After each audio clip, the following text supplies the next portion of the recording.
नमस्कार। लगता है आप यहाँ फंस गए हैं। मैं कुछ मदद करूं? मुझे नहीं पता कि क्या हुआ है। मेरे इंजन ने काम करना बंद कर दिया है। कृपया मेरी मदद कीजिए। मेरे भाई, मैंने तुम्हें मुझे ओवरटेक करते हुए देखा था और तुम ढलान से नीचे आते वक्त गलत गियर में थे। मुझे यकीन है कि तुमने एग्जॉस्ट ब्रेक का उपयोग नहीं किया। चलो देखते हैं क्या गड़बड़ हुई है। तुम्हारी गाड़ी पहले गियर के बजाय उच्चतर गियर में ढलान से नीचे जा रही थी। गाड़ी की गति सीमित गति सीमा से अधिक हुई और गति में इस वृद्धि के कारण पहियों की गति ट्रांसमिशन के द्वारा इंजन में संचारित हुई, जिसके कारण इंजन ओवररन हुआ। सामान्य स्थिति में गाड़ी चलाते वक्त इंजन की गति क्लच, ट्रांसमिशन और डिफरेंशियल के माध्यम से पहियों में संचारित होती है। चलो मान लो कि इंजन 2500 आरपीएम से चल रहा है और गाड़ी 5वें गियर में 80 किलोमीटर प्रति घंटे की रफ्तार से चल रही है। इंजन का 2500 आरपीएम मेन शाफ्ट गियर में संचारित होता है और वो 2500 आरपीएम से घूमने लगता है। ये गियर आगे आरपीएम को ले शाफ्ट में संचारित करता है। चूंकि गाड़ी 5वें गियर में है और सीधे मेन शाफ्ट से ड्राइव हो रही है, इसलिए गियर बॉक्स आउटपुट शाफ्ट पर 1944 आरपीएम संचारित होता है। डिफरेंशियल रिडक्शन की वजह से व्हील पर 349 आरपीएम प्राप्त होता है। गाड़ी की गति में इस वृद्धि के कारण पहियों की गति बढ़ जाती है और गति प्रवाह विरुद्ध हो जाता है।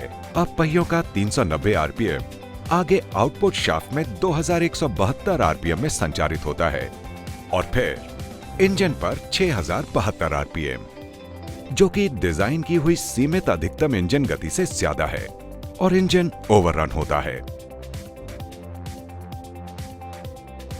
सामान्य रूप से गाड़ी चलाते वक्त इंजन की गति सीमित अधिकतम इंजन गति से अधिक नहीं बढ़ेगी, लेकिन अगर गाड़ी गलत तरीके से चलाई जाए तो इंजन गति सीमित गति से बढ़ जाती है। उदाहरण के लिए, ढलान से उतरते वक्त, यहां तक कि प्लेन रोड पर चलाते वक्त अगर एग्जॉस्ट ब्रेक या सर्विस ब्रेक का सही ढंग से उपयोग नहीं किया गया और गाड़ी की गति को गियर कम करके नियंत्रित किया गया हो तो इंजन की गति बढ़ जाती है।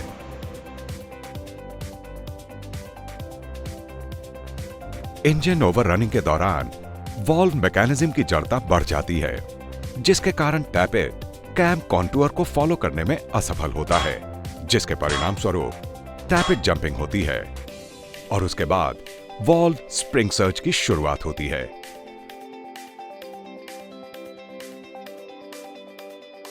टैपेट जंपिंग और वॉल्व स्प्रिंग सर्ज के कारण इंजन वॉल्व ठीक से काम नहीं करते, जिसके कारण vibration damper, push rods, timing gears, bearing seizures क्षतिग्रस्त होते हैं और कुछ गंभीर मामलों में सिलेंडर ब्लॉक को नुकसान हो सकता है।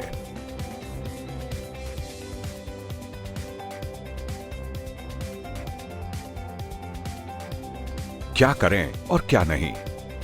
गाड़ी चलाते समय चढ़ाई या ढलान पर एक ही गियर का प्रयोग करें और दोनों स्थितियों में गाड़ी की गति समान रखें। उदाहरण के तौर पर, यदि चढ़ाई पर चढ़ने के लिए पहले गियर का उपयोग किया जाता है तो ढलान से उतरते वक्त भी पहले ही गियर का उपयोग करें और गाड़ी की गति भी समान रखें। गाड़ी को कभी भी न्यूट्रल स्थिति में ना चलाएं, क्योंकि न्यूट्रल स्थिति में गियर बदलने पर और इंजन की गति से मेल खाने की कोशिश करने पर इंजन ओवररन हो जाता है। हमेशा निचले गियर में गाड़ी चलाएं, एग्जॉस्ट ब्रेक हमेशा ऑन रखें और ढलान पर आवश्यकता अनुसार फुट ब्रेक का उपयोग करें। यह गाड़ी की गति को अचानक से कम करने के लिए गियर बदलने की आवश्यकता से बचने का सबसे प्रभावी तरीका है। उच्च से निम्न क्रम में, जैसे छठे से पांचवां या पांचवें से चौथा गियर बदलते वक्त यह सुनिश्चित करें कि बदले जाने वाले गियर की सुझाई गई सीमा तक गाड़ी की गति को कम किया गया है। ऐसा ना करने पर गाड़ी में समस्याएं आ सकती हैं, जैसे कि इंजन ओवररनिंग से कंपोनेंट क्षतिग्रस्त हो सकते हैं, जो कि पहले दर्शाया गया है। तो हमेशा गाड़ी चलाते वक्त इन चीजों का ख्याल रखें और सुरक्षित रहें।